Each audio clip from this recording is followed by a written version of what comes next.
This sitting is resumed. Prior to the suspension for lunch, we were in Standing Finance Committee. We revert to Standing Finance Committee.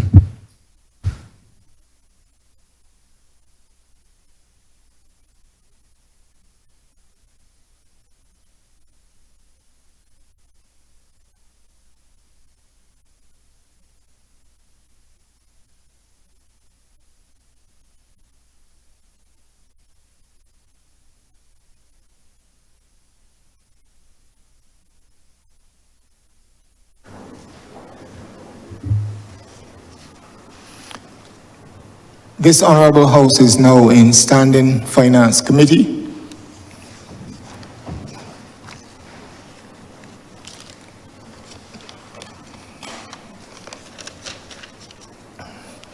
We will resume with the Honourable Member for St. Michael South, but before we do, just let me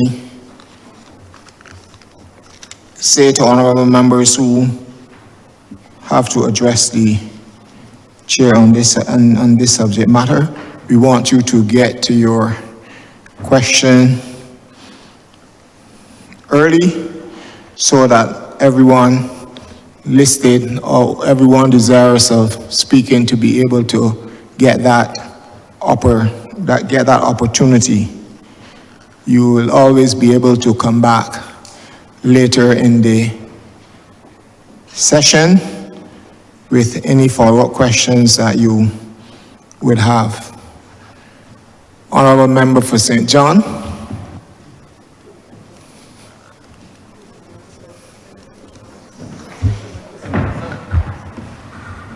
Sorry, Honourable Member for St. Michael South.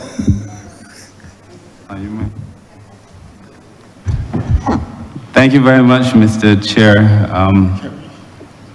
First of all, I want to commend the AG and his team for what I thought was a brilliant presentation. And of course, I want to commend the police force and all the other associated entities in this ministry for the work they're doing. And I see that there's been an increase from last year of about $31 million, which tells me that the government is serious about the work that they're doing in this space. My specific question, however, pertains to forensic science. And it is my view that as a part of policing generally, but as a part of a country's tool kit, having adequate forensic technology and forensic skills, human resources and otherwise, is critical to advancing our fight for justice in the country. So my question is in general, firstly, what are we doing specifically in this space as it relates to forensic science and its capacity to be able to solve a number of crimes that we have? And more specifically, I know that there's an increase in machinery and equipment from 500,000 to 1.3 million. And I'm just wondering what that machinery is and what it's for, and then generally where we're going in terms of forensic science. Thank you, Honourable Member, and I will ask the Director of the Forensic Sciences Laboratory to assist me in the answer. But before I hand over to her, let me say a few things. There is no doubt that a fully functioning forensic sciences laboratory is an integral part of the investigation and can be an integral part of the prosecution of criminal offenses. There's hardly a crime scene in Barbados that does not see a significant amount of samples of one kind or another being taken by our scenes of crimes officers. When the Forensic Sciences Laboratory was set up 2 decades ago, it was clear in our mind that we needed to have a quick turnaround between the gathering of forensic samples and the delivery of the outcome of the various testing. For many years, we relied on overseas laboratories. Unfortunately, Honourable Member, that is exactly where we have come again. So that perhaps for the last 10 years or so, the Forensic Sciences Laboratory has been working at less than optimum. And for the last several years, it has not been functioning virtually at all. this situation is not satisfactory. Whenever DNA samples, and I think this is not a TV thing now, I think everybody who will watch TV, but also who will follow developments in law enforcement and so on, everybody would know that DNA is a critical tool in helping to determine culpability, and then those results are used to help to establish proof in the court. But our DNA samples have to be taken abroad by a police officer to a foreign laboratory to be tested. Now, I'm not making an issue of the chain of custody situation. That is simply what it is. But in this decade, and for the last few decades, Barbados ought not to have been at the mercy of foreign laboratories. Equally, toxicology, and I will leave the director to explain what toxicology is, but toxicology is frequently used in the course of an investigation to determine cause of death. We have a situation in the police service where a young man was found dead in a cell last year. And key to helping to determine his cause of death is toxicology results. But we've been in a situation where we have to send those results overseas. We've committed that this state of affairs at the Forensic Sciences Laboratory will be a thing of the past. And I believe that I can very safely commit to the government and to the people of Barbados that by June of this year, the Forensics Laboratory will be up and running. Up and running means a number of physical things that need to be done. Obviously, we're doing super sensitive testing, and therefore the quality of air in that building has to be optimum. The temperature sometimes have to be optimum. Perhaps even the amount of dust particles in the air might throw off a test. So we've been busy working on a number of physical things, eliminating leaks and so on, in order to be able to make sure that the laboratory is fit for a purpose. The reason that we've not been working has been mold. That's it, mold. So we also have to make sure that the laboratory is perfectly clean and suitable for human occupation. We also have to invest in new equipment. So for example, Honourable Member, we're going to be purchasing, and I'm going to read the note I have, something called a rapid hit DNA system. As I understand it, our current DNA tests will take about 2 weeks, and I'll let the director elaborate.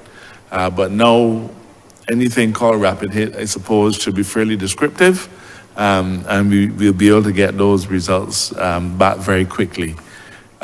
We will now have we're buying new toxicology equipment, so we'll be able to do our own toxicology testing. A few years ago, I spoke to the laboratory in Trinidad and asked them if they could take a toxicology sample. They said, of course, AG will do it, and we sent it down by the police officer. 2 years later, the toxicology result has not come back. 2 years later. It is true that all of our laboratories are stressed, but we ought not to be having to be at the whim and fancy or at the mercy of other laboratories. So the reason for this increase is related to the cost of getting the laboratory set back up. As I said, we'll have it ready by June, and I'm confident that the laboratory will once more be able to play a pivotal role in our investigation and in our proof. Director, I hope I've not trespassed too much on your territory, but I'll hand over to you so that you can fill in all of the things that I've left out.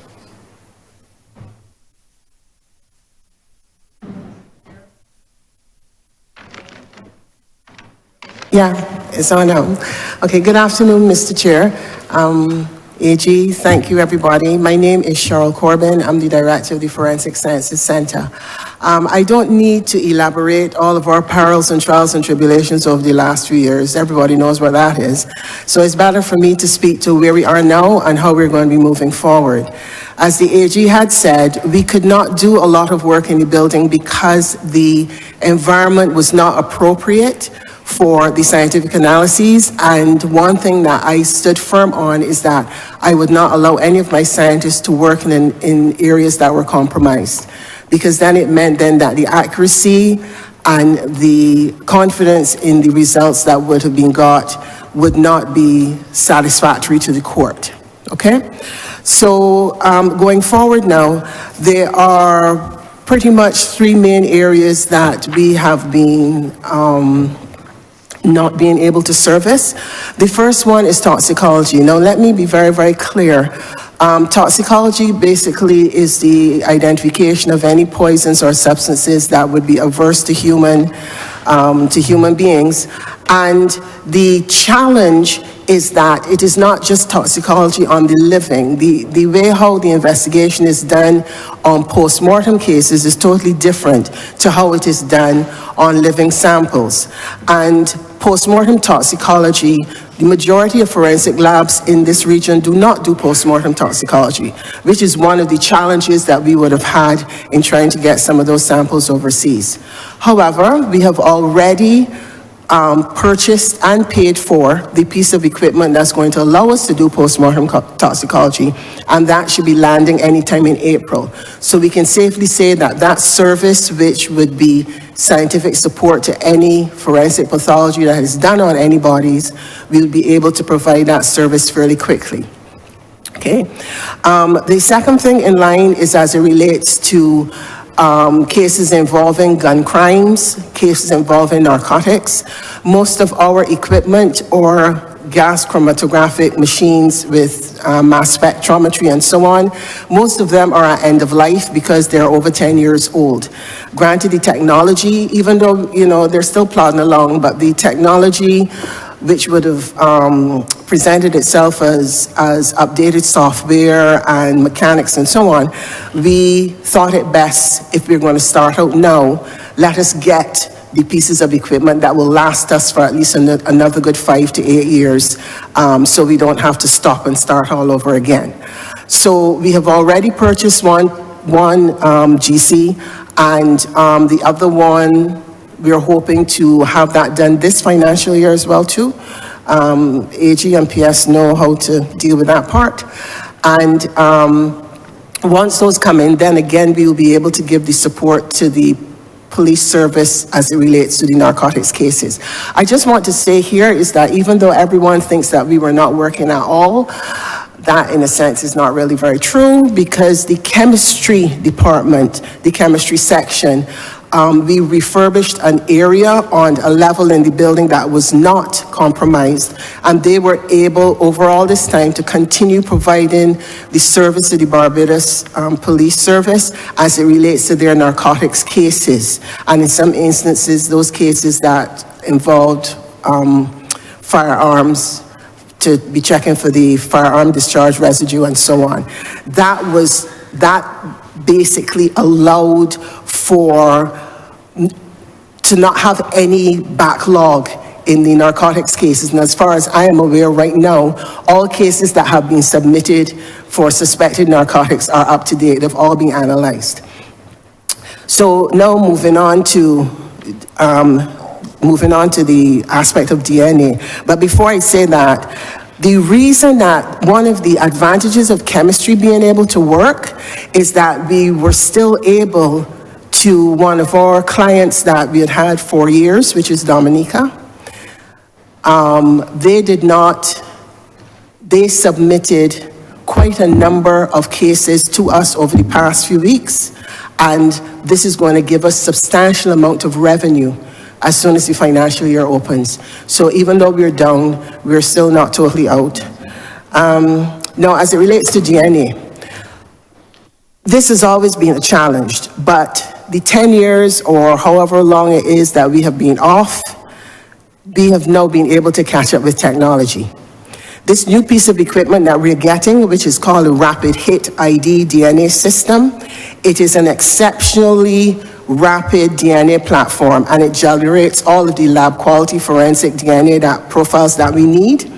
In addition to that, it can do an analysis for what is referred to as single source DNA, meaning a sample coming from one person as opposed to a mixed sample, and it can generate a result in as little as 90 minutes. Now, the advantage of that is that you're now able to put a profile into an international database. Like, for instance, the FBI has CODIS, which is combined that DNA index system, which is a platform that allows international agencies to, with the necessary multilateral agreements, to share these profiles with the FBI and other agencies. And what this allows is that it allows for the assistance of criminal investigations across borders. Okay? Now, what I want to let everyone know at this point in time, when we get that DNA system here and we can generate those profiles quickly, we do have forensic legislation on the books already. The Forensics Procedures and DNA Identification Act, which is CAP 121B, and Part 10, Section 66, indicates that we have the ability to create our own local databases and indexes from convicted offenders and arrestees. The provision is there. What I will give as an assurance to the room today is that we will work very closely with the legislators and the experts within the Office of the Attorney General to ensure that we do not step out of line as it relates to the holding of that information, and to ensure that the legislation can really support us creating these databases that will be able to be used for the police's benefit. It will not only be for criminal cases, but also for missing persons. And that's where we are right now, sir.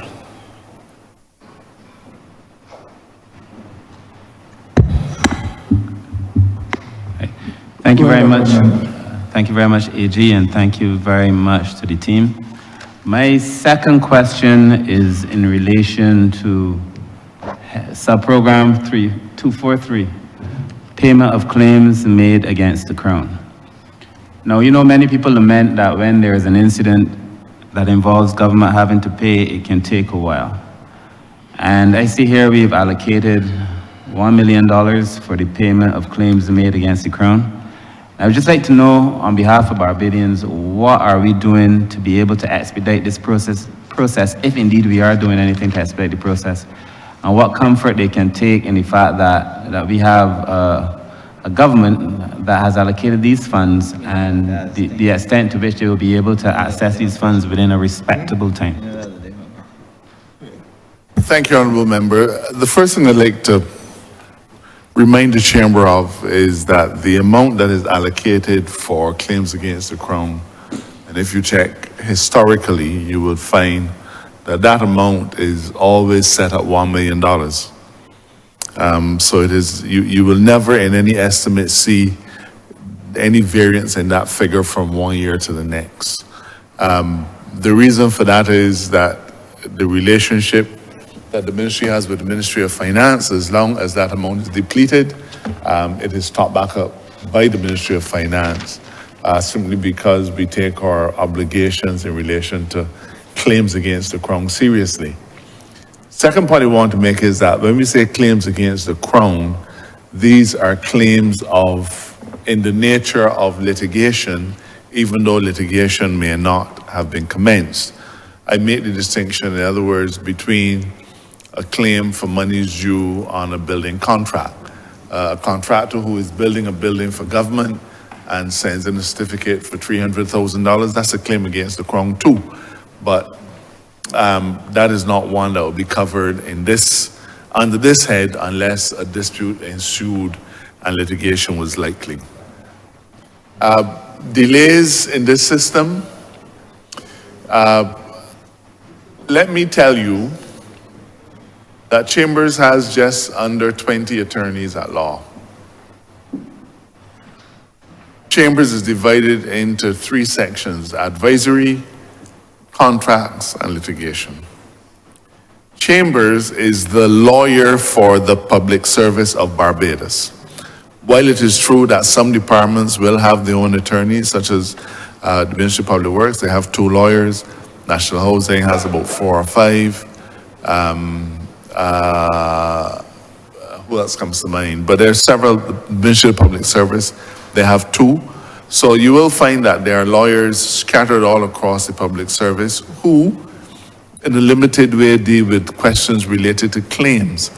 But when it gets down to the nitty-gritty, the quantum, the liability, those matters generally make their way to chambers.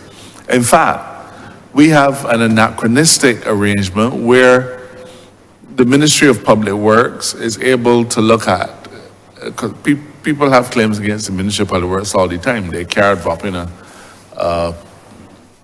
place where a manhole used to be, but somebody moved the manhole and then put up the sign, and they burst the car tires or something. So those are claims that will go to Public Works. But as long as the claim exceeds $2,500, it has to get bumped up to SG's office. Never mind that the lawyers, they're all lawyers, but those claims get bumped up to SG's office. The bottom line, therefore, is that the Solicitor General's office has limited manpower to deal with the large volumes of claims, and it therefore means that we have fewer bodies to throw at these claims than we would like. Claims are also delayed because we don't get the cooperation we need from the claimants. The Solicitor General, who is here, will be able to tell you about numerous matters that are awaiting discussion with Council. In fact, I can tell you that from time to time I get involved in some of the more complex matters. There is one matter in particular that I can think of that I have been WhatsApping the attorney for the last 2 years. For 2 years, asking her, please, can we sit down and have a discussion on this matter? Please, please, please. And this is a matter that dates back to before I was first Attorney General in 2016. In fact, to be fair, the matter I'm thinking of was started, I believe Sir David Simmons might have been the Attorney General when it commenced. And we are now so far past, and despite my WhatsApp messages to say to the lawyer, I am going to send this file back across the chambers, I can't get a response. So yes, there are delays, but the delays are not solely on our side. There are other reasons for delays. Sometimes we need information from other departments. Information such as what is the extent of NAS benefits that an individual is receiving. We have no way of taking it ourselves. We have to communicate with that department and ask them, and then wait for them to send the information. So there are a large number of variables which can affect the amount of time it will take to settle a claim. I wish I could say to you that we are in a position to settle all claims within 1 year or within 2 years, but there are some harsh realities that we have to face. Some of those realities relate to the availability of medical reports. Sometimes claimants can't pay for medical reports. There are times when we have to say, well, we wanted to get an independent medical report, as we've had to do recently. So there are a number of variables. I would like to see a situation where we move through these things a lot faster. But when people start claiming $500,000, $1 million, $2 million, then that is a different order of negotiation, and we have to make sure that we're very prudent when it comes to how we negotiate and settle government's legal obligations. There are also some obligations that have to await the outcome of court cases, so that until the court case is determined, there's nothing that we can do, and those are also paid under this head. is it a desirable situation? No. We certainly could use more staff, but I think that before we get to that point, there are a number of rationalization things that we're looking to do, including bringing all of the lawyers in government under the Office of the Attorney General and under the supervision directly of the Solicitor General. We've tried to make sure and do a lot of training with our lawyers. We've done in-house training. We've had experienced attorneys at law in the private bar come in to do training on elements of it. I have also got involved in some of it myself. But we remain open to finding ways and means of improving the process. But the challenges are not just on our side, they're also on the other side of the fence in terms of the claimants. With that though, let me mention a matter that received public attention only in the last few days. I think it was yesterday's paper, Mr. Chairman, and it had to do with attorneys at law complaining about the fact that cases were being settled by bonds. This is not news in the sense that it has been the policy of the government since we entered the MF program that any matter dating back, any matter that has its origin prior to 2018 would be settled in bonds. Those bond issues were 18 months. We passed a piece of legislation somewhat late, I think it was around 2021 or 2020, and that legislation said, when? 2021, and that legislation said the same thing, but this time we were settling it by Series J bonds, which are payable over a 42-month period. Let me explain this. Government, like any other enterprise, has to manage its cash flow. Plain and simple. When somebody submits a claim and it is settled for $1 or $2 million, government has to manage its cash flow. The government, both in the IMF program and as a result of dealing with how we manage our cash flow, made a simple decision. We could either wait until we have the cash to pay you your settlement, or when once the settlement is reached, we can pay you in installments. Now I have I'm almost embarrassed to say, 35 years, going on 36, experience at the bar. In all of my career, I've never said to a client that they should hold out for cash when getting installments is an option. Because you never know when the individual will have that full quantity of cash to pay you. Plain and simple. So if installments is an option, then take the installments, because at least there's money coming in. Government's cash flow has to be split between salaries, between contracts, between a whole variety of things. And as an act of prudence, a decision was taken that this is how we're going to settle claims. It is open to the individuals to say, I don't want any installments. That's fine. You can say that. You can say that. But it then means that you would have to wait until the government is in a position to be able to take up X dollars in cash to settle your claim in full. Now, to my mind, it was a reasonable step to take. It certainly was a better approach than the one in the last administration, which saw well over $1 billion in debts due to Barbadians that simply were not being paid. So our stance was, let us pay you in installments rather than wait until we find the cash to be able to pay you all at once. I hope that that answer has been helpful. Thank you very much, AG. Yes, it does. It answers the question very clearly. My final question is in relation to the CPC's office. Now, we come to this place every Tuesday, sometimes Tuesdays and Fridays, And I think it is fair to say that perhaps we've passed the most legislation in any period for any government. And when I look at what is coming down the pipeline, I anticipate that this is going to continue for some time. I personally am very thankful. While I was Minister of Blue Economy, we were able to pass some very specific legislation. I see some still coming from the Ministry of Tourism as well as the Ministry of Environment related to what we did there. And of course, as Minister responsible for people empowerment, we've just passed a few very serious pieces of legislation.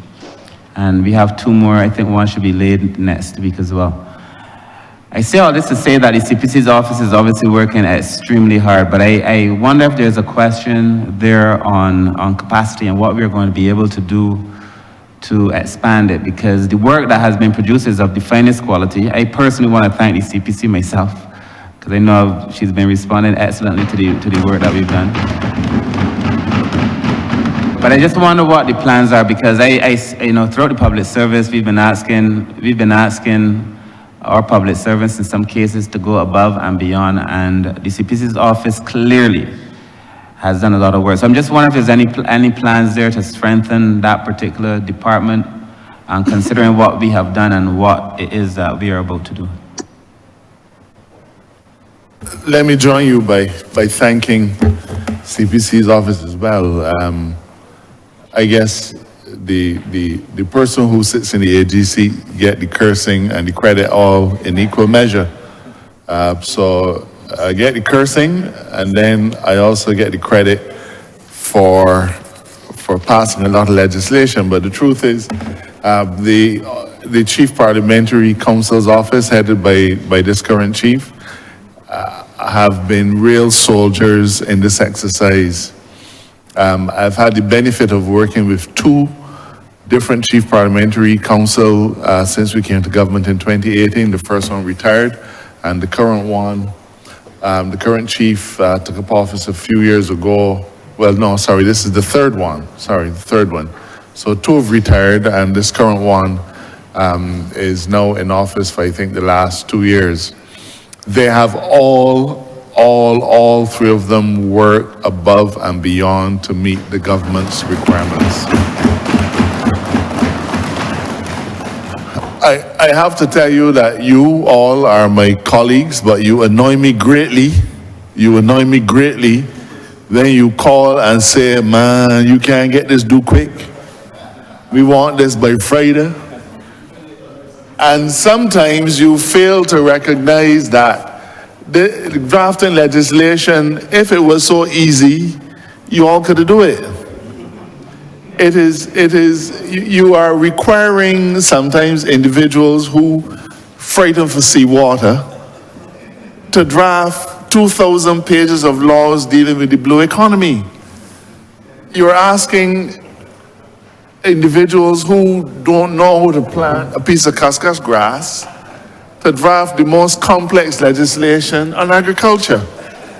What they do before they draft legislation, they actually have to become immersed and almost as expert as you are before they can even begin to grapple with the issues. Yes, they confer with your staff, but some of the things that you present are not exactly easy to deal with. We've had to recognize, though, that there's only so much that our few bodies can achieve. The Chief Parliamentary Council wants to expand. I will let her speak about that. But let me be very frank with the chamber. We have had to go outside of Barbados to get assistance from foreign drafters. We've had to contract foreign drafters to do drafting. We've also had to contract retired Chief Parliamentary Council, former Justice of Appeal. I'm not going to call his name, but we've had to contract him to help us with drafting as well. But in his case, it is actually dual purpose, because he's not only able to draft, but he's able to help to mentor a new generation of drafters.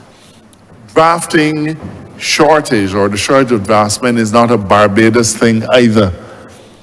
When we came to government in 2018, I had a meeting with the Secretary General of the Commonwealth, and I said to her, Madam General Secretary General, wanted to request, Baroness Scotland, wanted to request that Barbados wants to make of you is drafters, legal drafters. As you said, AG, if I could give you, I'd be happy because it would mean that we would have surplus elsewhere.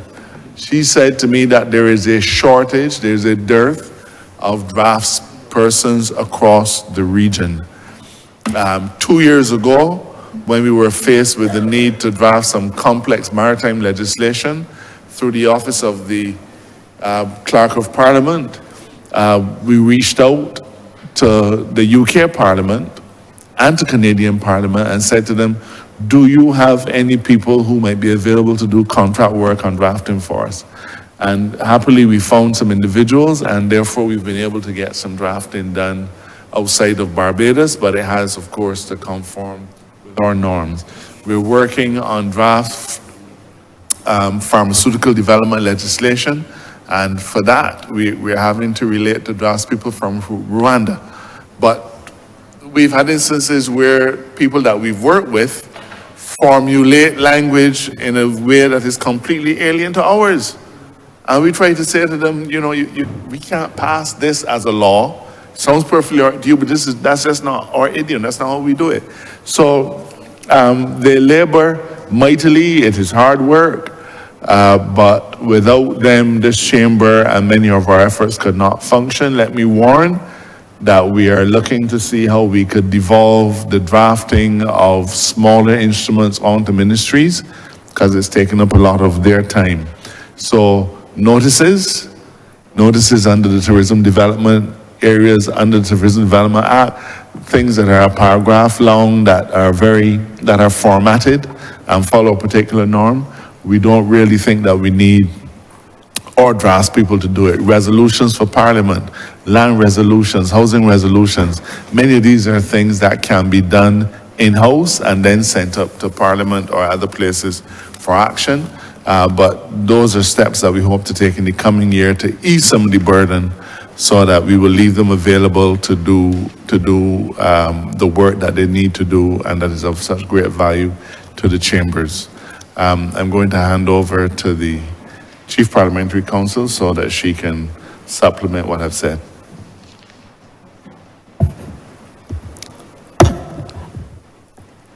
Thank you, Honourable AG. Good afternoon to all. Good afternoon, Chair. My name is Sean Rainbell. I am the Chief Parliamentary Counsel acting. Just to give a... Okay, thank you. Yeah, just to give some insight into the efforts made by the office to increase our numbers so that we can facilitate the drafting of legislation in a more efficient manner. A proposal was prepared for the Ministry of the Public Service to set about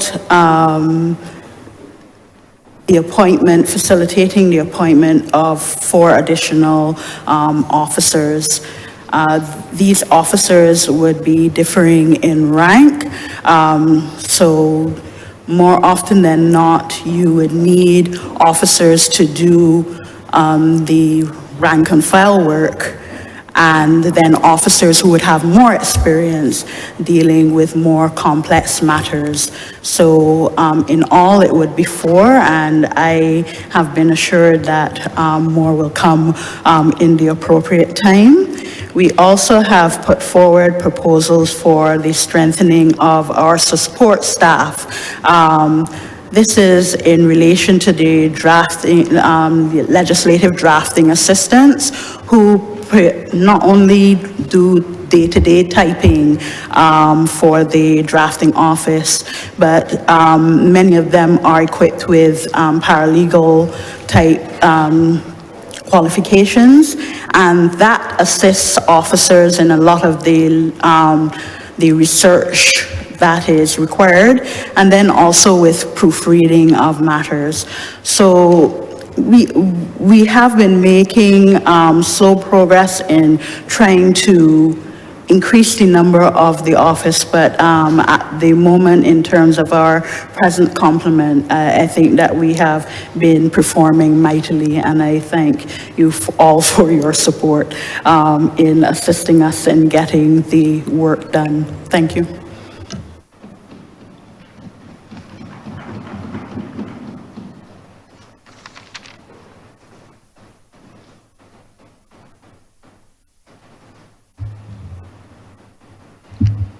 Thank you, Honourable Member for St.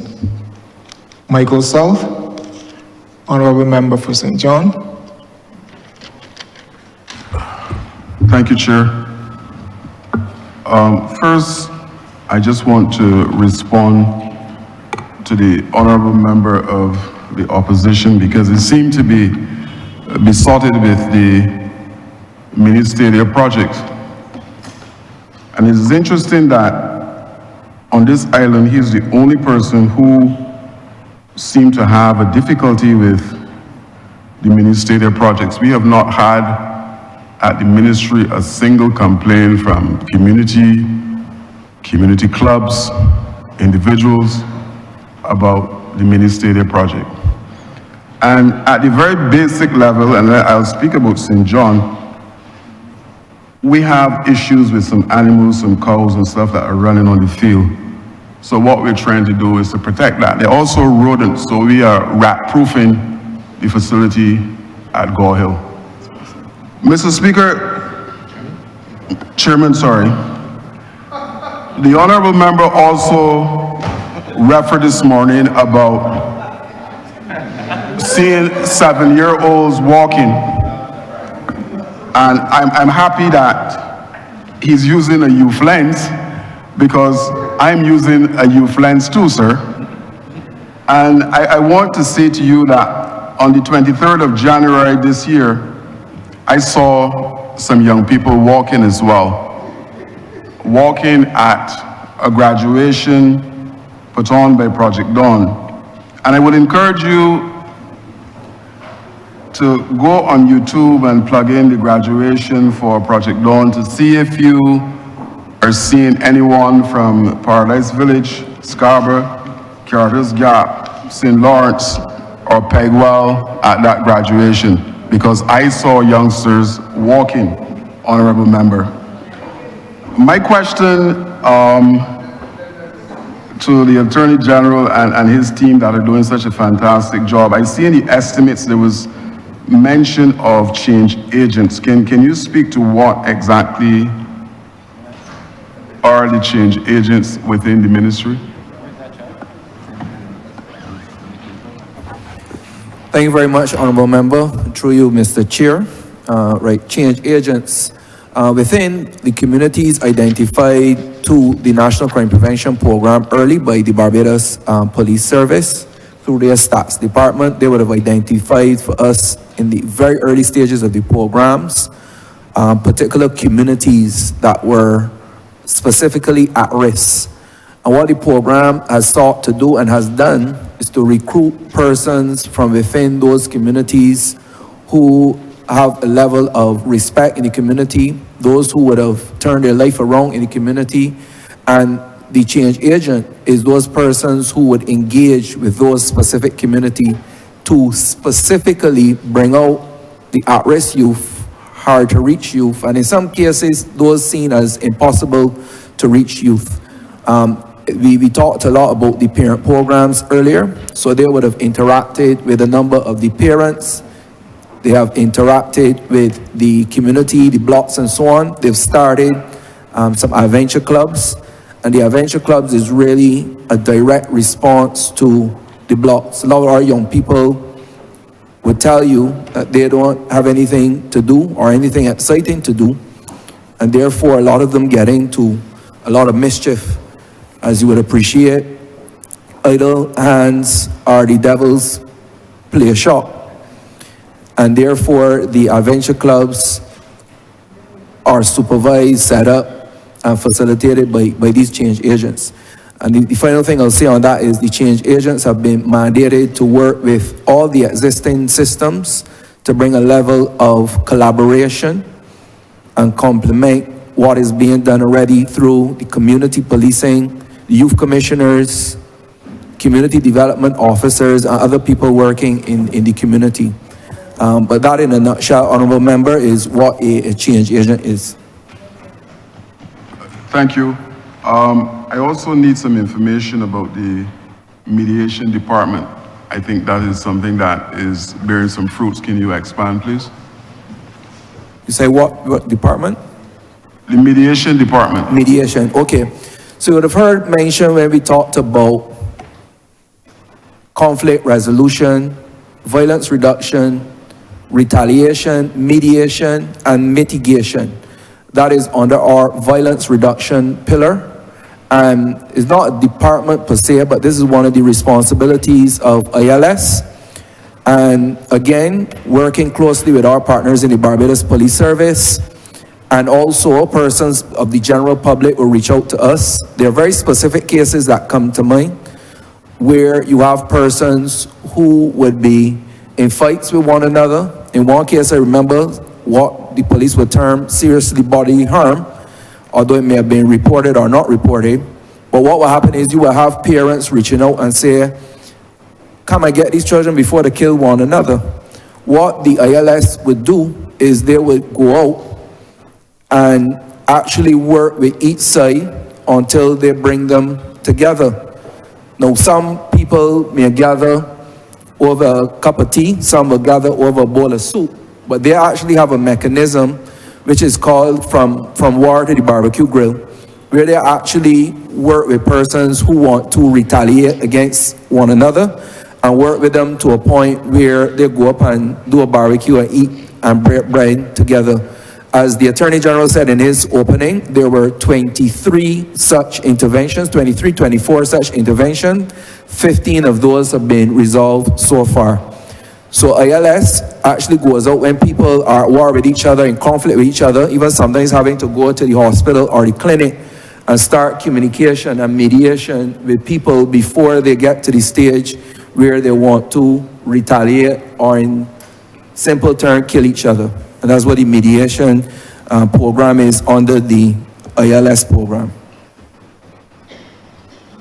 Thank you, Minister. My final question is in relation to the crime prevention program. Are there any setbacks, any issues as it relates to that particular program? Because I know that there's a overlap in terms of how our ministries treat to crime prevention. Thank you, Honourable Member. I would like to start by saying and thanking you for your partnership.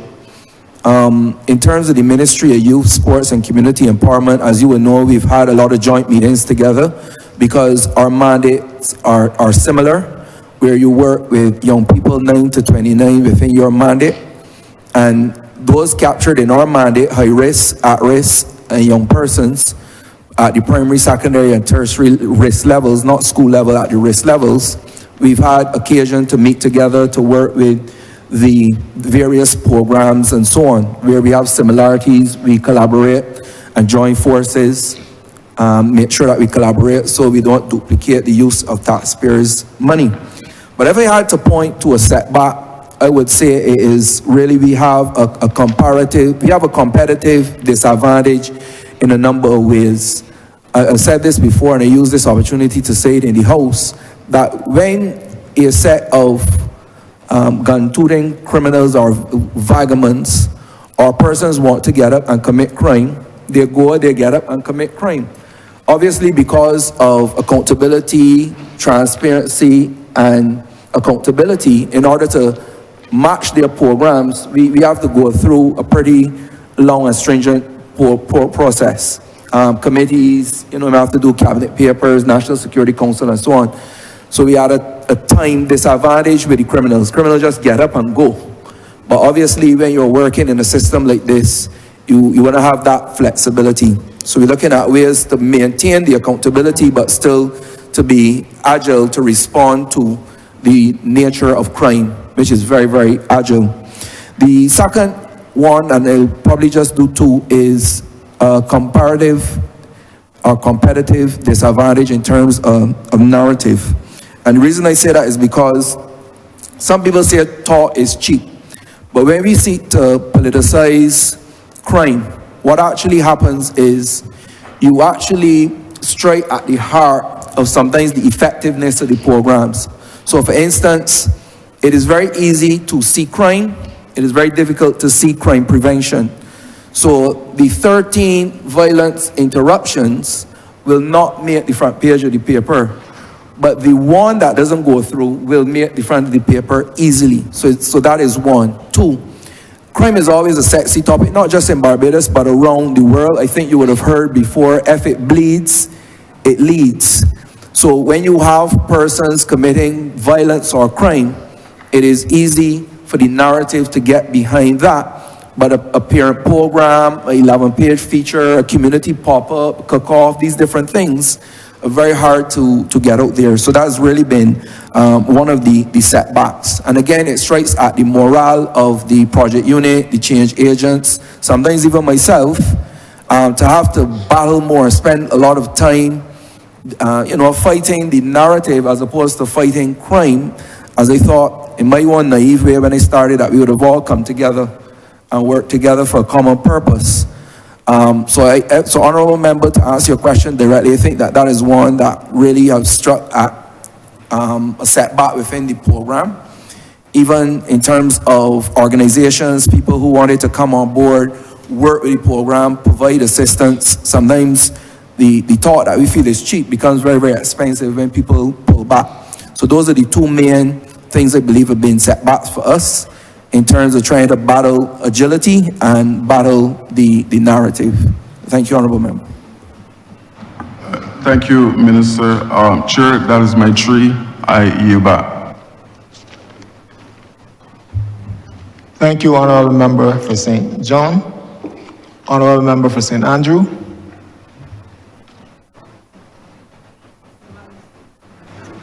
Thank you, Mr. Chair.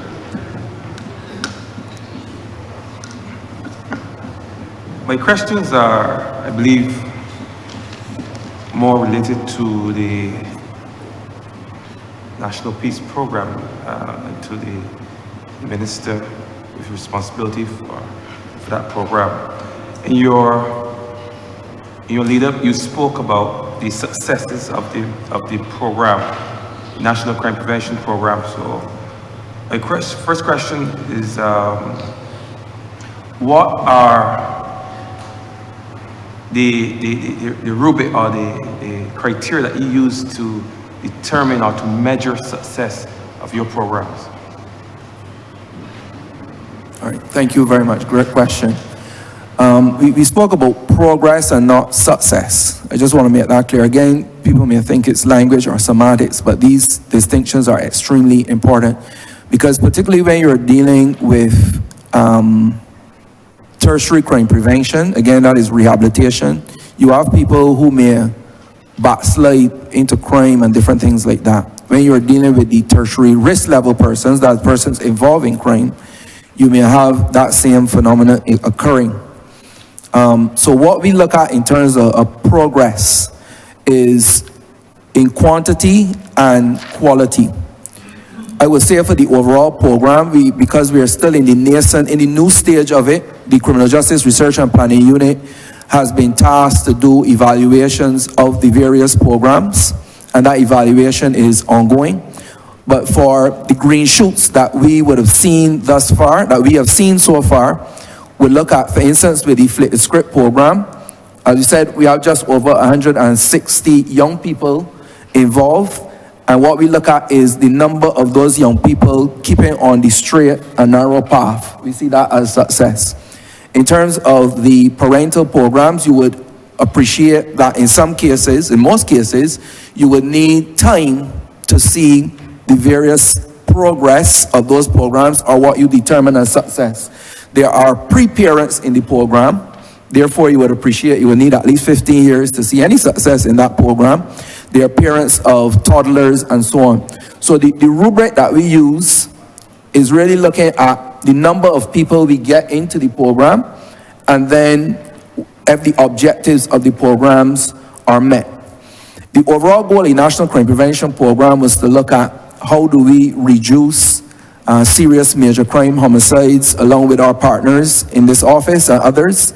And you will see in 2023, working with the partners, you see a dip, you see things go back up. And then, so those are numerical, quantifiable statistics that you can look at. But our main thing is looking at how many persons we are able to target and how many of them we can keep from crime, hence the term crime prevention.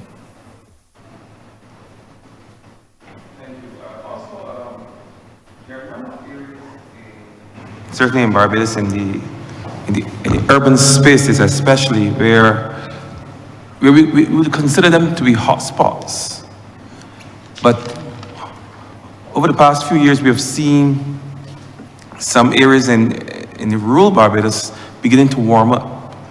And what I would like to know is how do you go about targeting certain areas for intervention in your program, and what are some of the strategies going forward that you would employ to perhaps arrest these areas, these communities, not necessarily persons, but the decay or the cancer that's beginning to form in certain communities when people move around and resettle before that cancer spreads, and those areas then become hotspots. What are some of the strategies you're using to target those areas, to get to those people, those young people especially, before they are influenced by the criminal element? Thank you again, Honourable Member.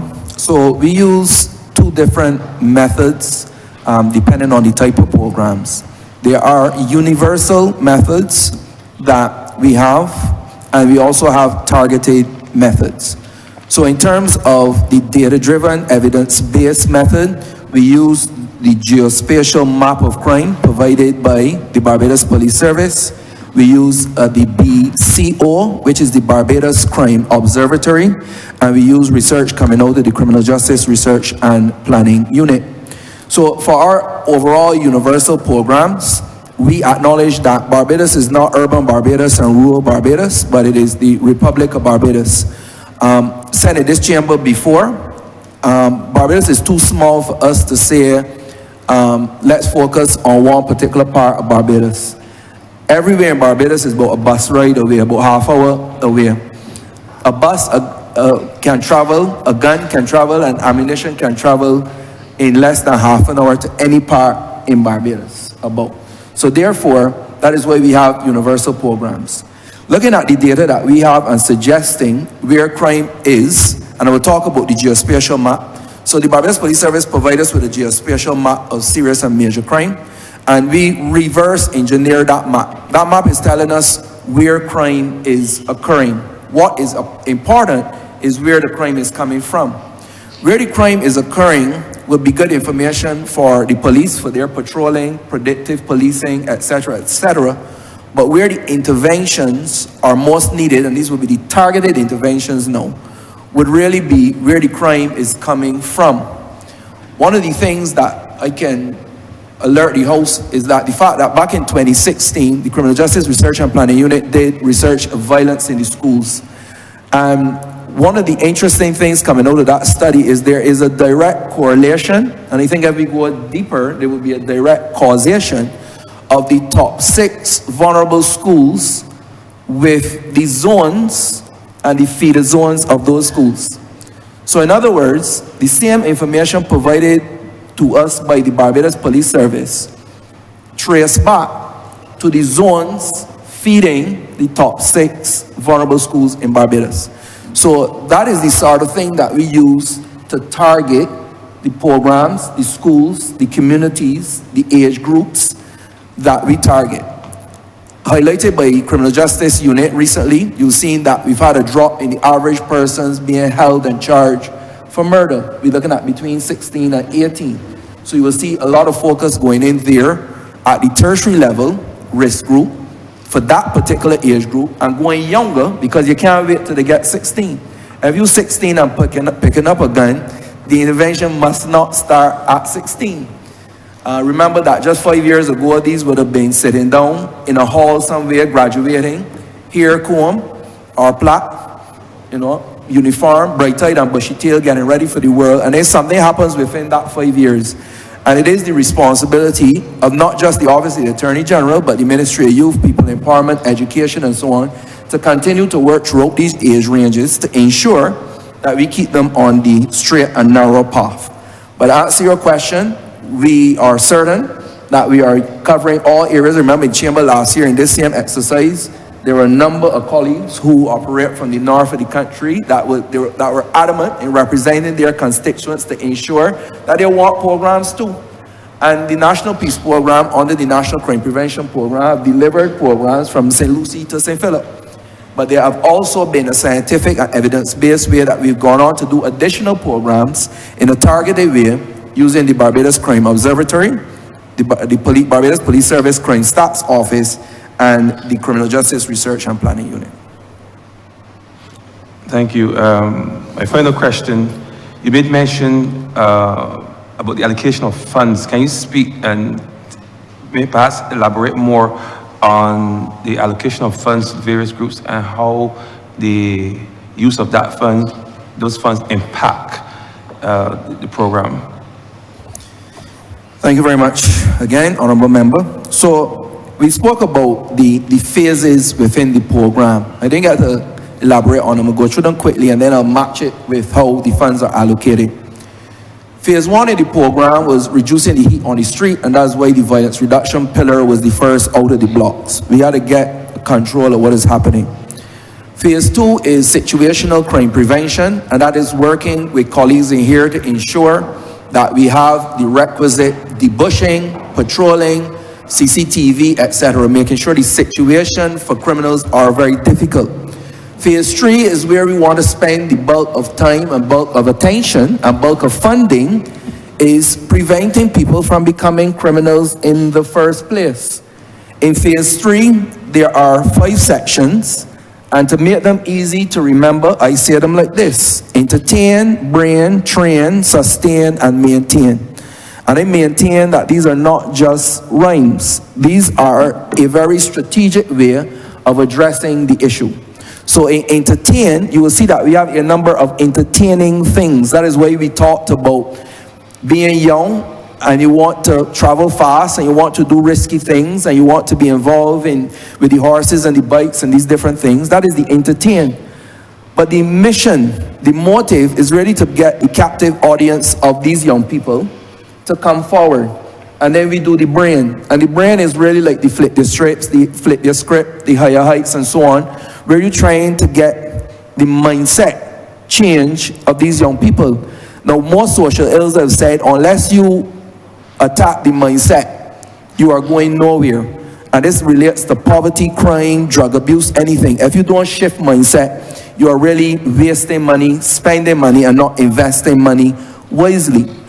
The training part, we've had a number of training programs, and these training programs is really to tool or retool, equip our young people so that they could get ready for the next part, which is sustain, where they can go now and have a better chance at getting a job, a career, a business, so that they can sustain themselves. Now, we stopped there at first, but common sense dictated that we needed the 5th and final part, which is maintain. Because after we entertain and bring you in, after we do the mindset change, after we do the training and sustain, we needed to make sure that there's something there to maintain you. And that is where the service groups come in. That is where the faith base comes in, because then you are now within a community of role models who can maintain you on the straight and narrow path. And that is how we determine the type of programs that we engage in. So, as I said before, we don't do sports for sports' sake. We don't compete with the National Sports Council, nor the Ministry of Sports. We work in collaboration with them, a very specific targeted programs. And as I could tell you, we have the Future Tridents program, which is a program with the Barbados Football Association, targeting these same vulnerable communities, something called Future Tridents, where over 140 young people are engaged on a weekly basis. We work with the wrestling, hockey, boxing. We've done table tennis as well. We have the Safari Jamboree, which is where we work specifically with at-risk youth boys and girls in terms of learning etiquette and different things. And the list really, really goes on and on and on. We elevate the piece, we did barbering, bartending, all these various things to make sure that these young persons are engaged. And that is how then we've come up with the numbers that you will see in the operating expenses, looking at the Live Wise campaign, the empowerment campaign, the parental campaign, the intervention campaign, and the mass-based training, all of which would then match the entertain, brain, train, sustain, and maintain model. And that is how we allocate the funds, and Honourable Member. And thank you. And I just want to encourage you to keep up the good work. Those of us who engage with persons at the street level can see the impact firsthand of these programs on the mindset of our youth. And I would wish that this would continue. Thank you. Thank you, Honourable Member. Honourable Member of Christchurch South. Thank you very much, sir. It would be, the public would wonder at this exercise, which I term one of self-congratulation and a large disconnect from the reality that exists in this society. If a government is heard in here congratulating itself and thumping tables about programs to deal with the prevention of crime, where we've had 50 murders last year and 8 so far this year, the public is now entitled to believe that this government is entirely disconnected from the reality that exists in this country. And that is how I presage my question. I mean, what's going on? Are we saying that these programs are successful? I've heard the last member, or rather the last spokesman on behalf of the government, caution the member questioning him that he was using the word progress and not success. And one would therefore want to encourage the government to take this exercise seriously if it intends to give some reasonable explanation to the country. For the state of crime, this is no age in which we can thump tables and self-congratulate, when between January the 1st, 2024 and the present, 58 people have died through violent and murderous crime. And when we left this place before lunch, the learned Attorney General added some figures and told this Parliament, by the addition of those figures, and sometimes we are wrong, even I am wrong sometimes by my own admission, that $1,050,000 was paid, and I did not deal with numbers then, it was introduced by the learned Attorney General, that $1,050,000 were paid by way of grants to non-profit organizations, and the learned Attorney General named those organizations. But like the dissonance between self-congratulation and reality, there is a dissonance between what the learned Attorney General disclosed in the sum of $1,050,000 and the sum of $900,000 disclosed by the official document. I'm prepared to be wrong, but it means that $150,000 has not been accounted for.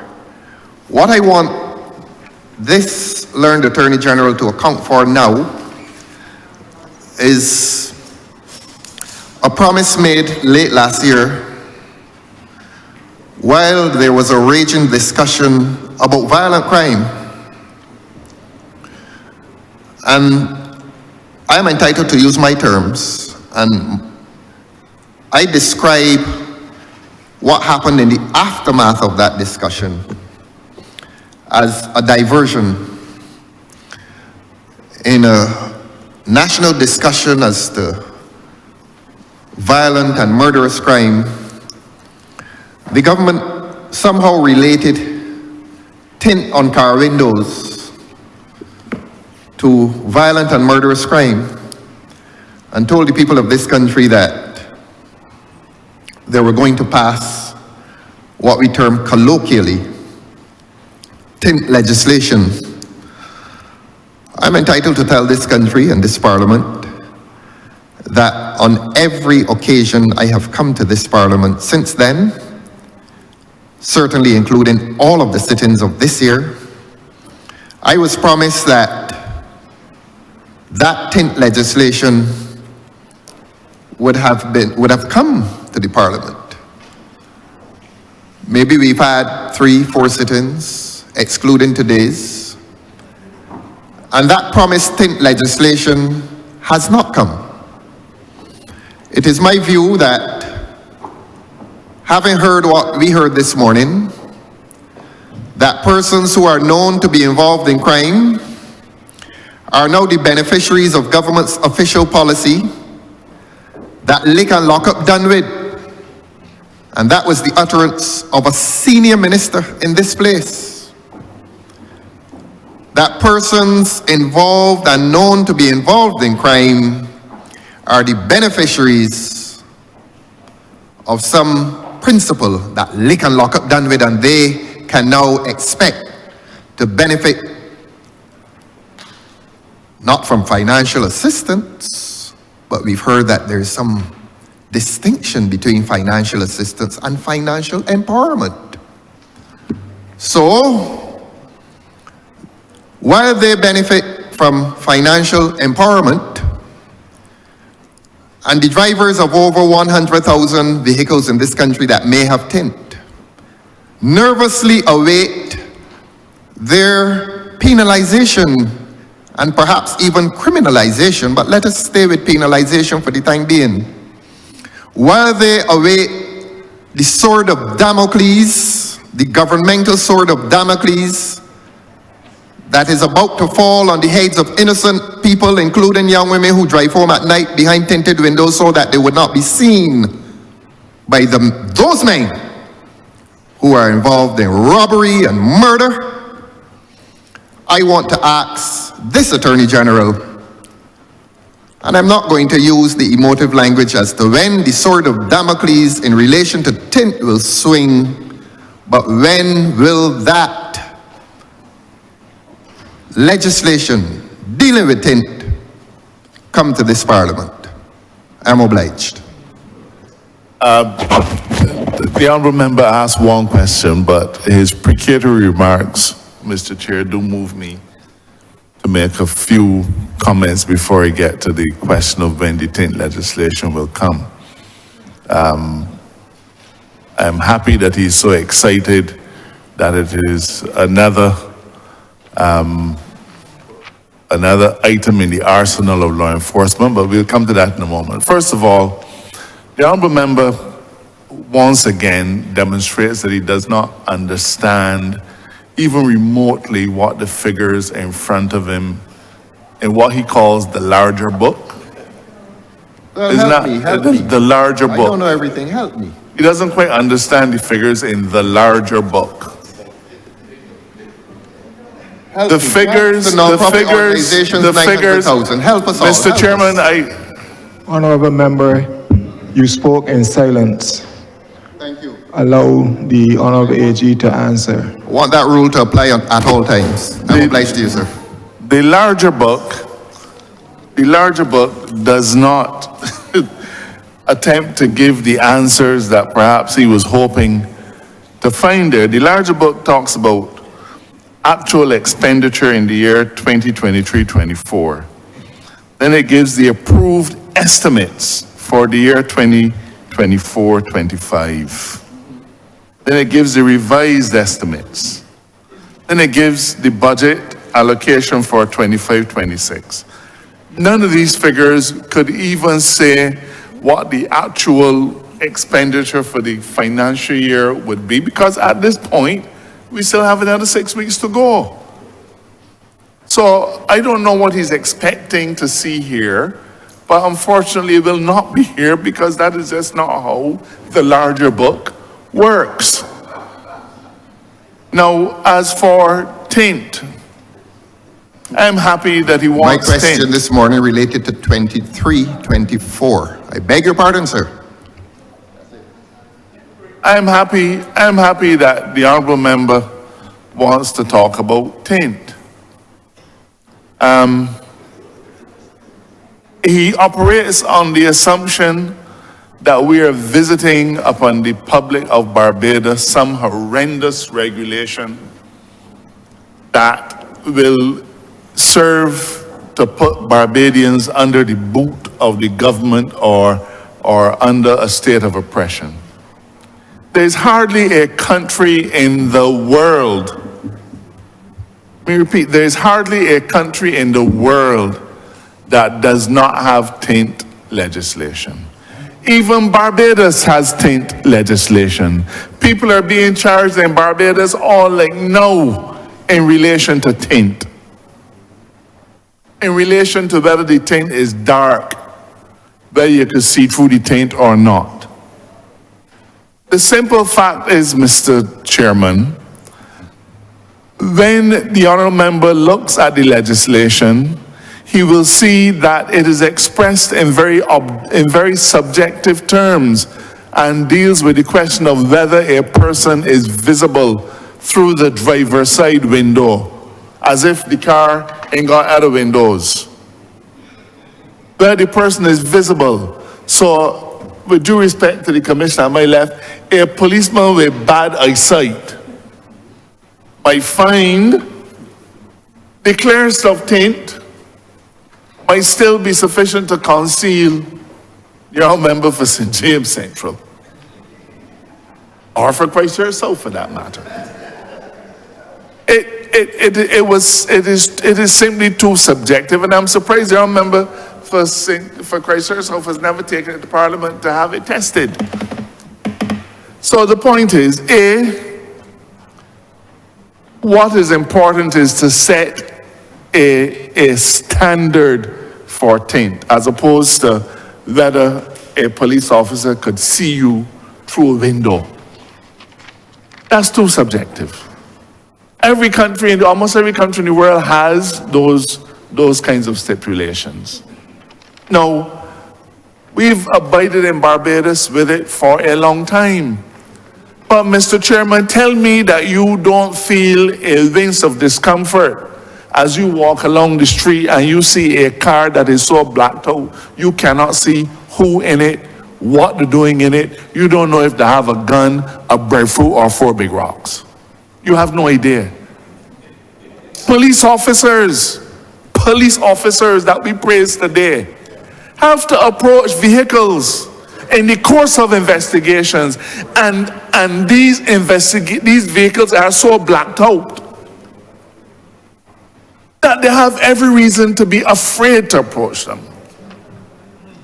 The honourable member want to know when the taint legislation is coming. It is coming later this month, possibly next month, but it is coming. It is coming. It is an important tool in the arsenal of law enforcement, just like many others. The police asked us, whether through self-interest or whether through increasing their capacity to properly govern this country in terms of law enforcement, they've asked us for it, and we're going to give it to them. It seems reasonable to this administration. We are not breaking new ground. When your member goes into Miami and pick up a car, he can't say, man, this is too clear, you want a darker tint. Because it has to abide by the laws of the United States. So Barbados will be no different. I hope we get his support when it comes.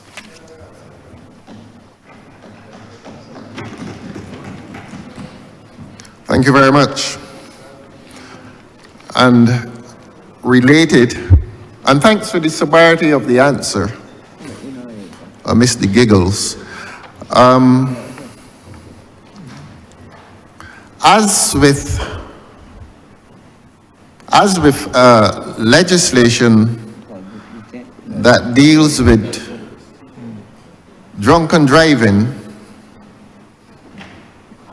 will this legislation or the enforcement of this legislation employ machines or equipment that deal with gradations of tint? In other words, will the police officers be equipped with equipment that grades the darkness of the lightness of tint?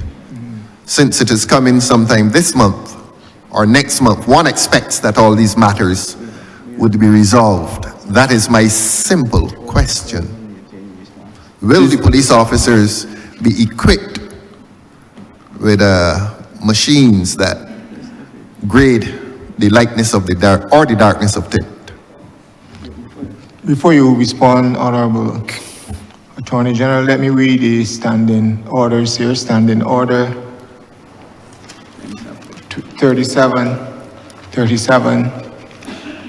1. It shall be out of order to anticipate an order of the day by discussion on a motion or amendment dealing with the subject matter of an order of the day prior to the consideration of that order. So I would consider this. This is already on the order paper and down for discussion. That is to overrule the question, sir? Except that what I am asking... Yes, it is. I am not asking as to the letter of the promised law. I am asking as to the enforcement of the promised law. If my interpretation is correct, that standing order precludes debate as to the letter of the law. I'm not asking about the letter of the law. I'm not asking about the letter of the proposed legislation. I am asking as to the enforcement. How is it proposed to enforce the legislation? That is my question, and I seek your Honour's ruling on it. Thank you very much. You're asking for discussion on a matter, so that's what we are. That's what you're actually. As the enforcement doing. You can't. Your Honour would have heard. Your Honour would have heard.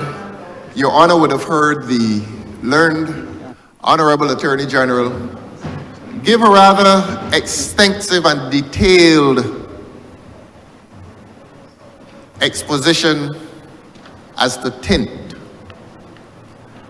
as to its subjectivity, and a proposed amendment as to objectivity. I'm not interested in the issue of subjectivity as to the existing legislation, nor the objectivity as to the proposed legislation. I am asking a completely different question. I am moving beyond the legislation existing and proposed, and I am raising questions as to enforcement, as to what, not what this Parliament will expect to hear, because that is beyond us.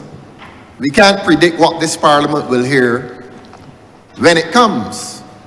I am asking on behalf of the public, what can they expect in relation to the enforcement or the management of this matter? They're two completely different issues. The content of the legislation is one issue. The management of the matter is an entirely different issue. And I think the public is entitled to hear how this matter will be enforced. That's the distinction. Please, Your Honor, Your Honor can rule on it. Honourable Leader of the... I will abide by that. Honourable Leader of the opposition. I will abide by it. Whatever ruling you make, sir, I abide by it. Thank you very much. Honourable Leader of the opposition, can the chair speak? Yes, please. you will have the same opportunity to ask the very same questions that you are asking now when the legislation comes, correct? That is what is happening. You will have the same opportunity to ask those questions when the legislation comes. Except that the process and the procedure is different. You don't ask questions during the course of legislation with a guaranteed answer. This Honourable Leader, exercise here is Honourable completely Leader of different. the Opposition. I'm entitled to ask questions now and receive answers. When legislation is being debated, I'm not entitled to receive answers. It's a debate. We make speeches. This is an exercise dealing with questions and answers. And I hope that I'm entitled to ask a question and receive an answer in a procedure that is fundamentally different from a parliamentary debate on legislation which is brought before the parliament. And I go back to the original scope of my question, that it deals with the enforcement of a matter of public interest as opposed to the content of legislation, which the learned Attorney General says will come here either this month or next month. But again, I will accept the ruling of the chair. I'm obliged to you, sir. And Honourable Leader of the Opposition, I have ruled on the matter. And your You ruling will stands. have, and my ruling stands, you I'm will have the obliged to you, same sir. opportunity to ask whatever questions you so desire to ask. I'm at that obliged to you, sir. particular I'm time. obliged to you, sir. Now, the third follow-up question is this.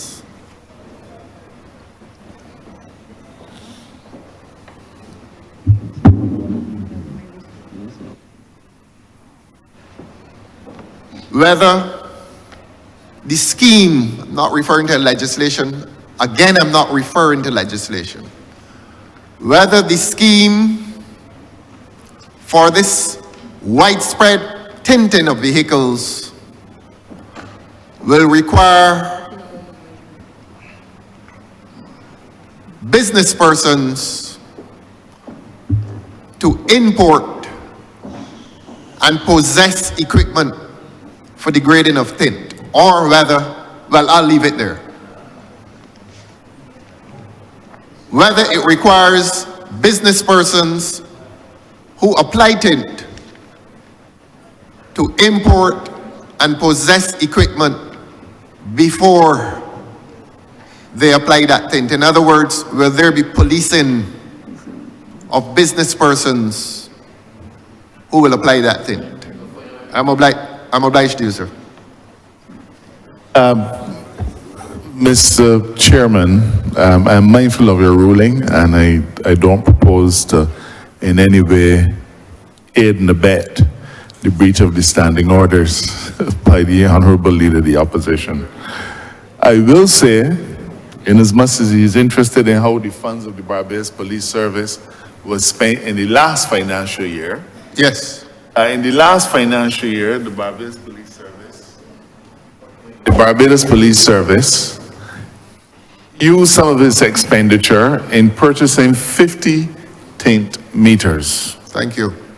Those 50 tint meters are the best that money can buy, because we don't intend to take any chance with this matter.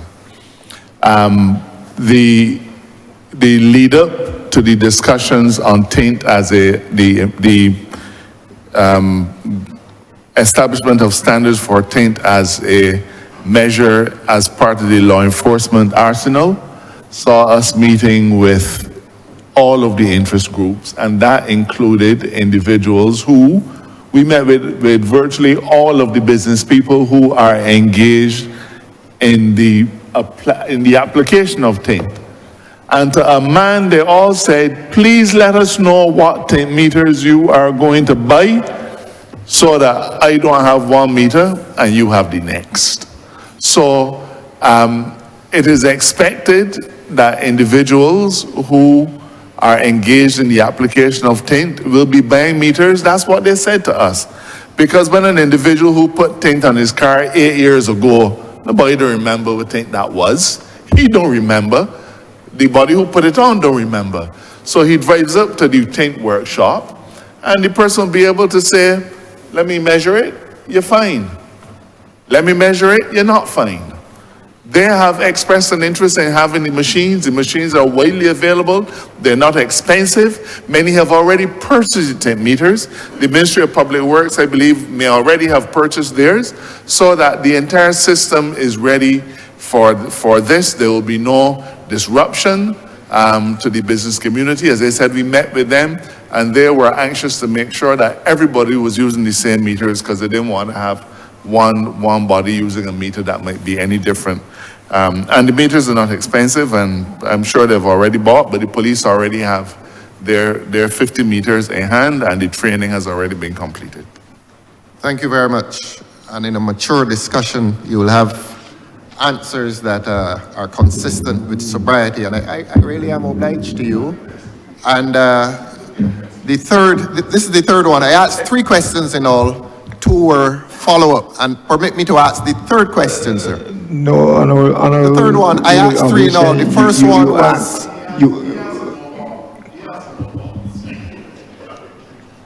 Permit me, sir.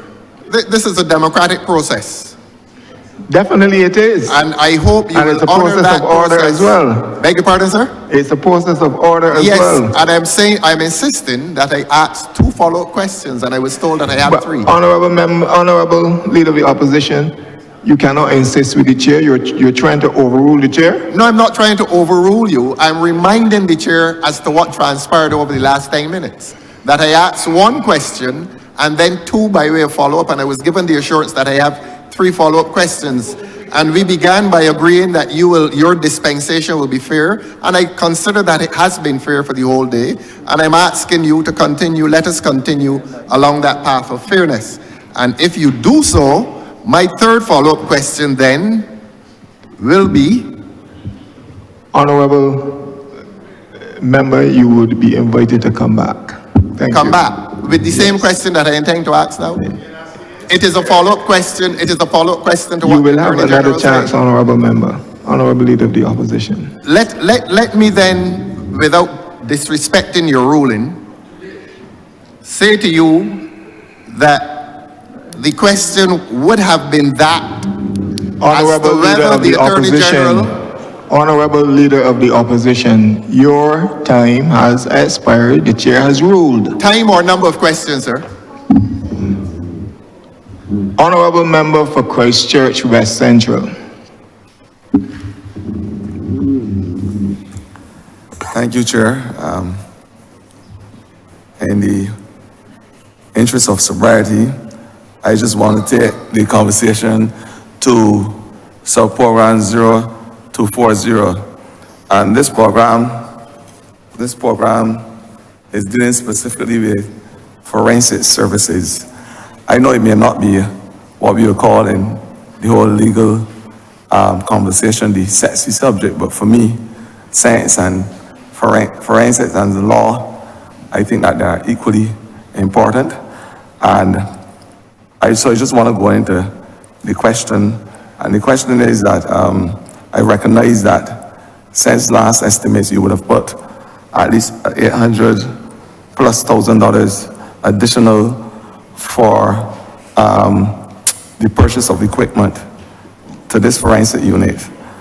I want you to elaborate on the importance of having science and technology informing what we do in terms of having our justice system being run in a fair way, because the conversation is always that justice must seem to be served. And I'm happy to know that we have the forensic, the scientific approach, where fingerprints, DNA, and those types of things. I don't know if you do anthropology here, but those types of scientific and technological advancements are used so we can get to what you call the nitty-gritty of crime as it relates to evidence. I just want you to elaborate on what the forensic science unit and what they do in terms of the service they provide, and how important it is in terms of our ability to ensure that justice is duly served in this country. Thanks. I remember I'm going to ask the assistance of the director of the Forensic Sciences Laboratory in the response to your question, but I reserve the right to supplement what she says. Over to the director.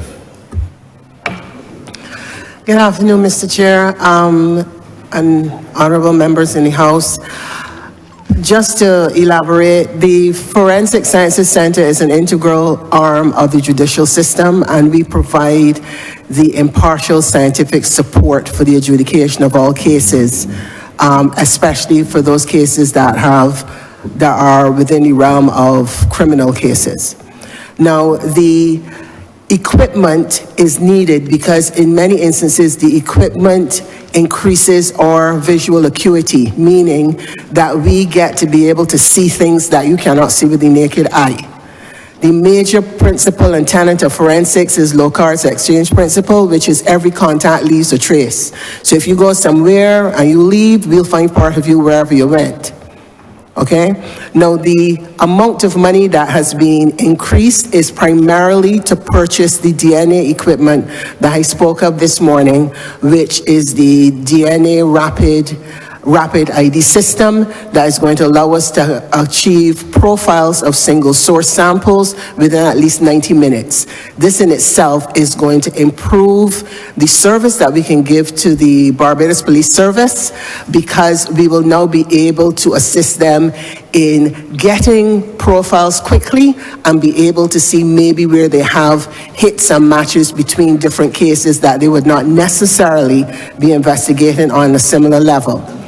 In addition to that, the other sets of money is to acquire a gas chromatograph, mass spectrometer with FID, and that is to be able to identify the narcotics. And Minister Abrams would be aware of the early warning system that we have been working very closely with NCSA and the other early warning system partners, where we were able last year to identify the new designer substitute for cannabinoids and be able to alert the general public as to what dangers out there, because there is a public health situation. So the monies are necessary because the monies allow us to get the equipment that can do the work that we need to do.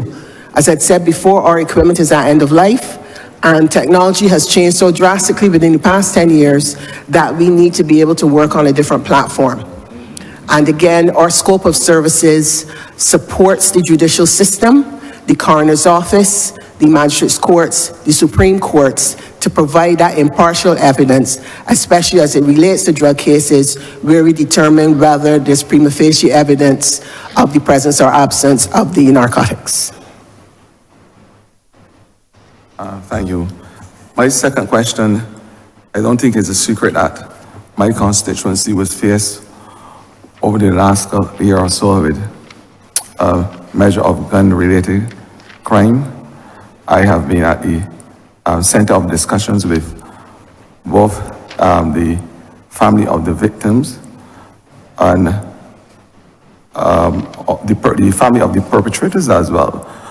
I just want to know what support services are provided for both the family of the victims, because we recognize, of course, the emotional and social stress they're under, and unfortunately as well, those perpetrators, because their families sometimes face the wrath of an unforgiving community. So equally, I think that there would need the support services, whether psychological or otherwise, social, etc. What services your department provide for these persons when their families are exposed to unfortunate incidents of crime and violence? Thank you, Honourable Member. You know what you are discussing really requires a mindset that is very different to the one espoused by the Leader of the Opposition. His stance is that our only focus should be on lick and lock up.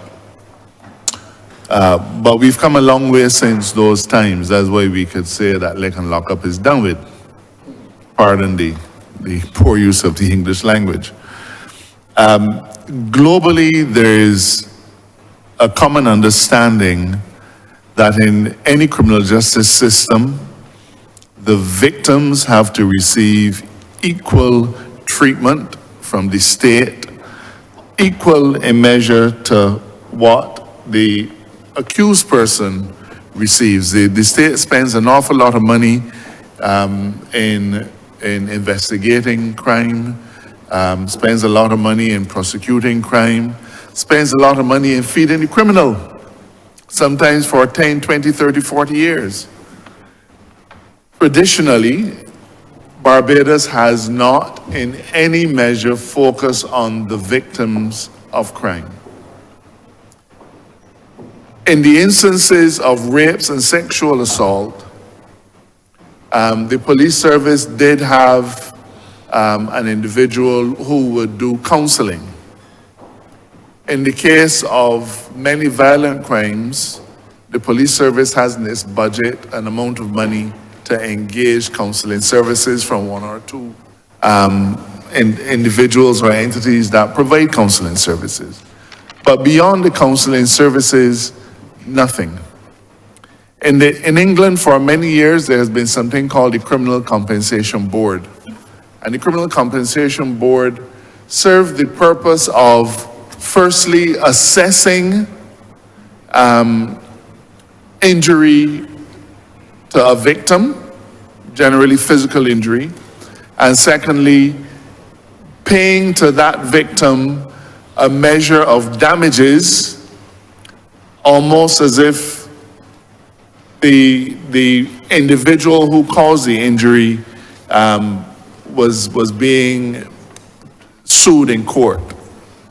But we don't have a criminal compensation board. In fact, I remember this discussion coming up when I was AG under an earlier dispensation of this government, and we simply did not have the resources to do it. The Needham's Point Declaration of October 2023 recognizes that we need to pay more attention to the victim, and I would want to say, and I'm happy to make it a document of the House, that item 27 of the Needham's Point Declaration, it is recommended, and I quote with your permission, sir, that consideration be given to the establishment where none exists of a criminal injuries compensation fund for the benefit of victims, survivors of crimes, particularly for those whose cases, because of abysmally low detection rates, are not pursued in the criminal justice system. A significant contribution to the CACS should come from the proceeds of crime, whether through criminal or civil asset forfeiture. And in this regard, the notion then of compensating the victim is now being thrust into the forefront of how our criminal justice system is expected to deal with impact on the victim. Currently, my ministry has commenced a victim impact assessment. It is being done by criminologists in the Office of the Attorney General, and this victim assessment will try to find out and identify really who the victims of homicides are, who are the dependents of the victims of homicides, but also who are the dependents of the accused persons who might be incarcerated.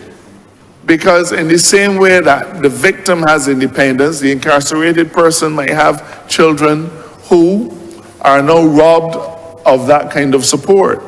So the first steps in trying to determine how we address the issues of treating the victim, dealing with the victim, if possible making state allocations to the victims, we have to do this study. I'm able to say, and I believe that the minister responsible for Welfare and Elder Affairs will be able to confirm that his ministry had been given the responsibility of looking to see how we can provide some financial assistance to the families of individuals who have been, who have suffered a loss as a result of a homicide.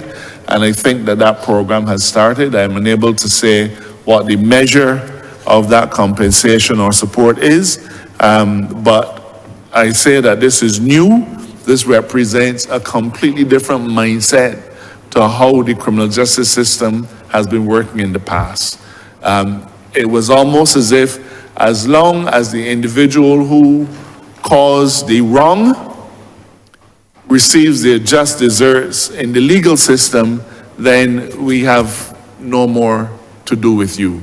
But that is clearly a short-sighted approach, because when a family loses its breadwinner, when it loses its mainstay, its pillar of support, then that is the family that becomes vulnerable, and that vulnerability may then cause them to get involved in the very thing we are trying to keep them out of. There are instances, Mr. Chairman, when the sons of young men,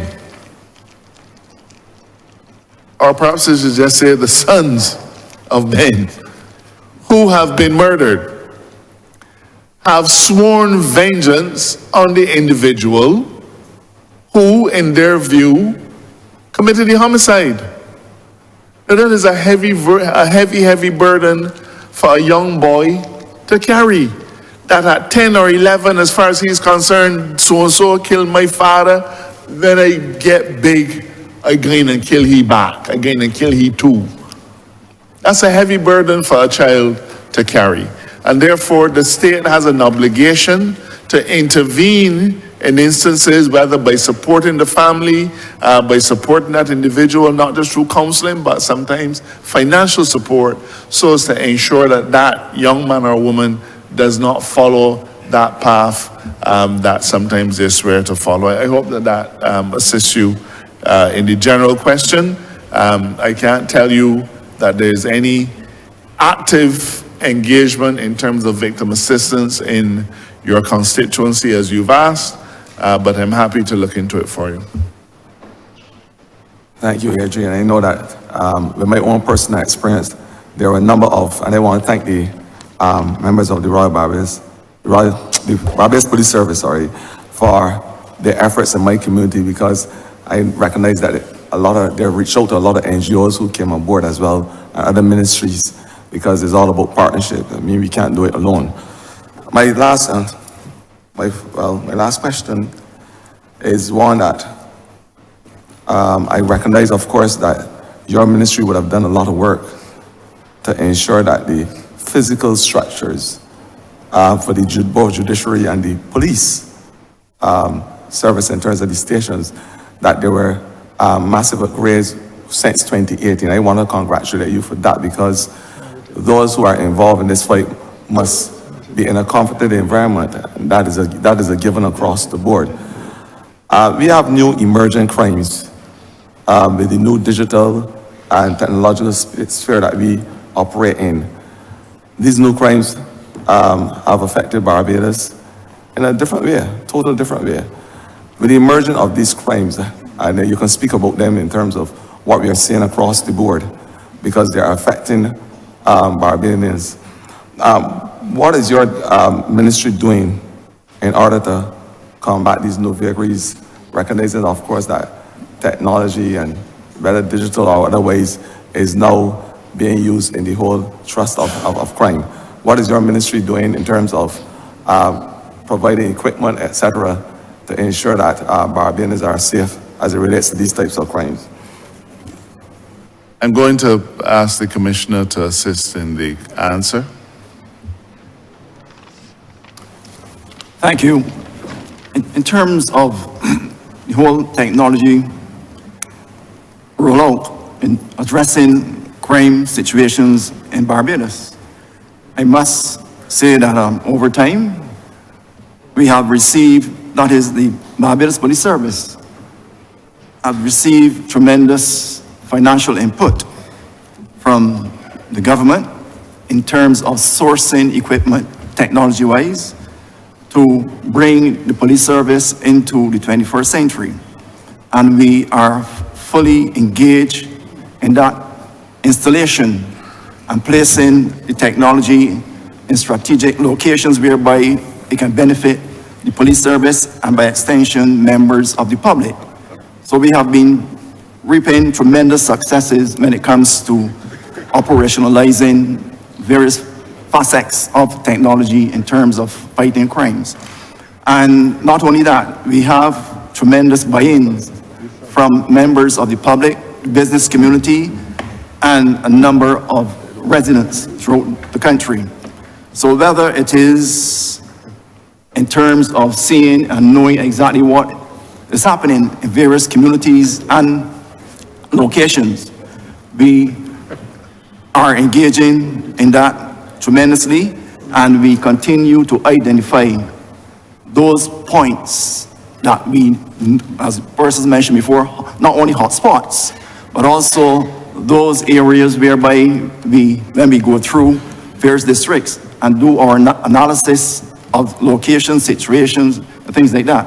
We mentioned geo-mapping, and that is something also that is working for us. So whether it is dealing with eyes in the sky, it's no secret that we have a number of drones. Drone technology is used universally throughout the world in terms of combating aspects of crime. So we in the Barbados Police Service, we are not suffering in terms of technology to fight the issues of crime.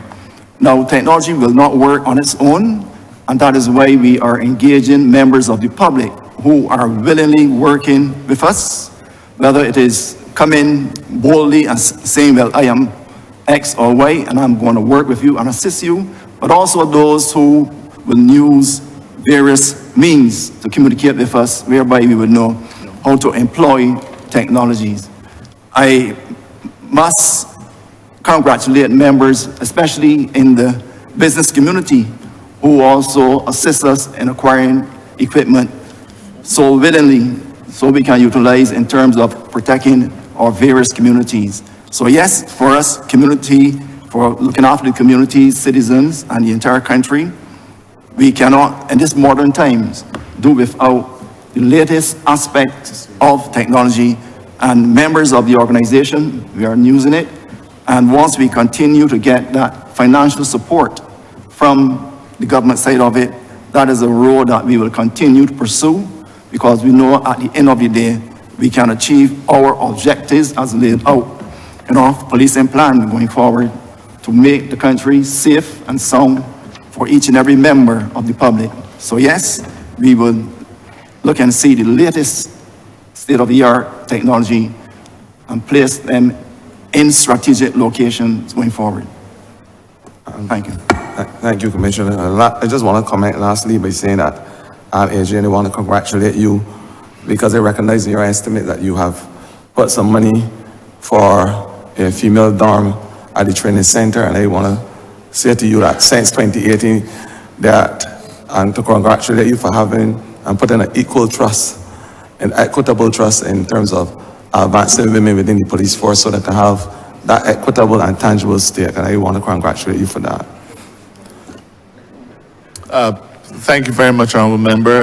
In addition to the thrust in relation to equality among male and female recruits, we've also been encouraged to increase the age of applicants. Because I think the current age is 35, and we've received several representations. That age was raised to 35, I believe, about 4 or 5 years ago. We've been asked to consider increasing the recruitment age, especially since there are levels of specialization that do not require an officer to be physically fit. So take, for example, a IT person. A IT person who may, can I say, might work at a commercial bank or something, or work for an IT company, but who is 45, may well be willing to come and work in the Barbados Police Service. But we could not recruit that person, even though it is their skill that they need and not their physical rigor. We can't recruit that person to join the ranks of the police service because they are over the age. Somebody who might be skilled in forensic accounting. So there are a number of policing skills that we require today, more now than ever, that we may not be able to bring on board as police officers simply because of the age requirements. So that the question of equality on all sides has to be relooked.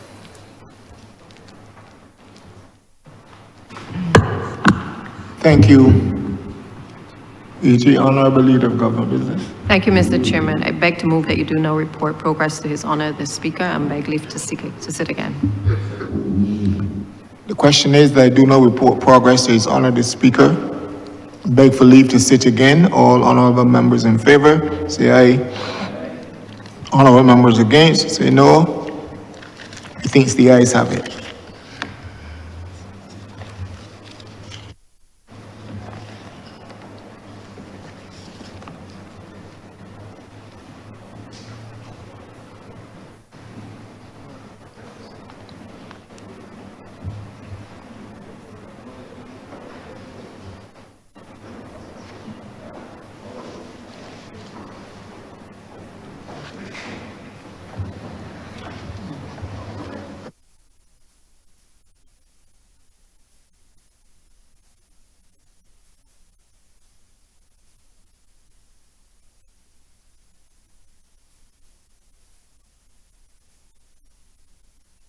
Someone has reported progress and requests leave to sit again. Honourable Leader of Government Business. Thank you, Mr. Speaker. I beg to move the suspension of the House until 5 p.m. The question is that this honourable chamber be suspended until 5 p.m. All those honourable members in favour, please say aye. Those against, please say no. We think the ayes have it. This honourable chamber stands suspended until 5 p.m.